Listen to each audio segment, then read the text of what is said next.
Returning to my Coin Lady channel, I am pleased to see you again. A lot has transpired, and I wasn't really certain of our situation when I filmed the video, so it's been some time. Having the SEC was no surprise. The deadline for submitting the necessary paperwork to formalize their appeal passed, and now they're probably wondering, is this all over?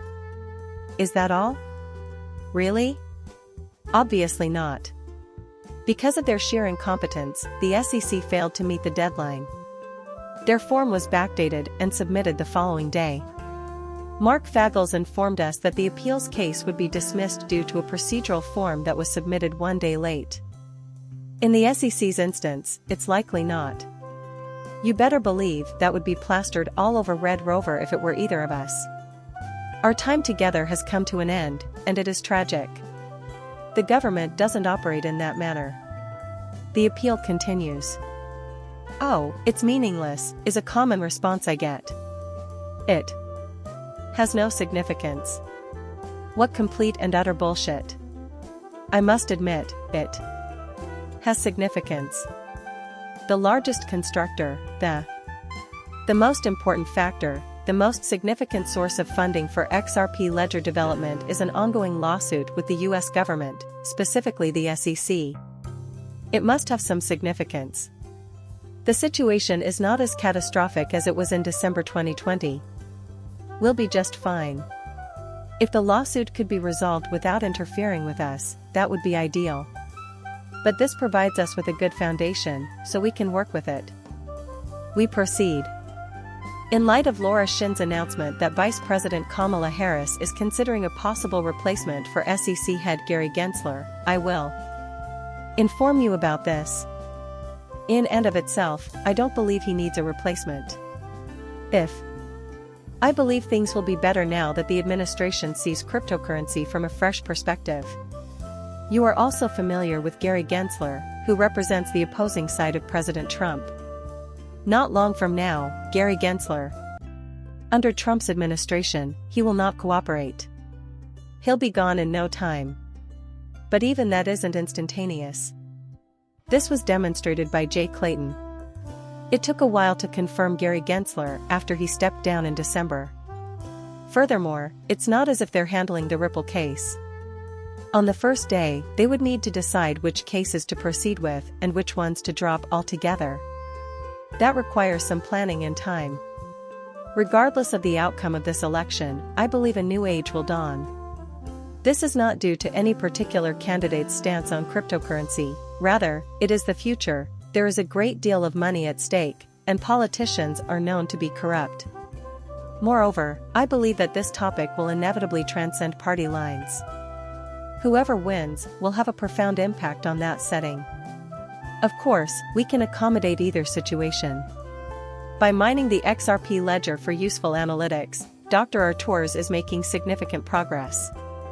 Additionally, he has demonstrated that the reserve need of wallets is flawed. For many of us, that's just a little issue. However, he demonstrates that, on average, a wallet holds a certain number of tokens, and that these tokens may serve useful and practical functions if our reserve were lower. They ought to knock that down immediately.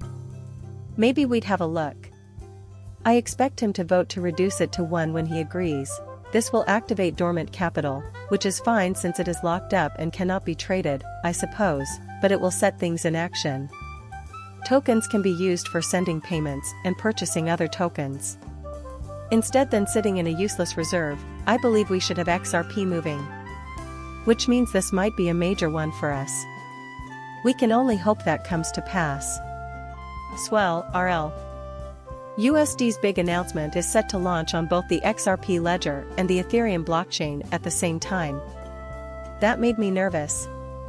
In my opinion, that is not the best strategy, since I was hoping they would inform us that we will focus on eating first and then XRP once we got the AMM results.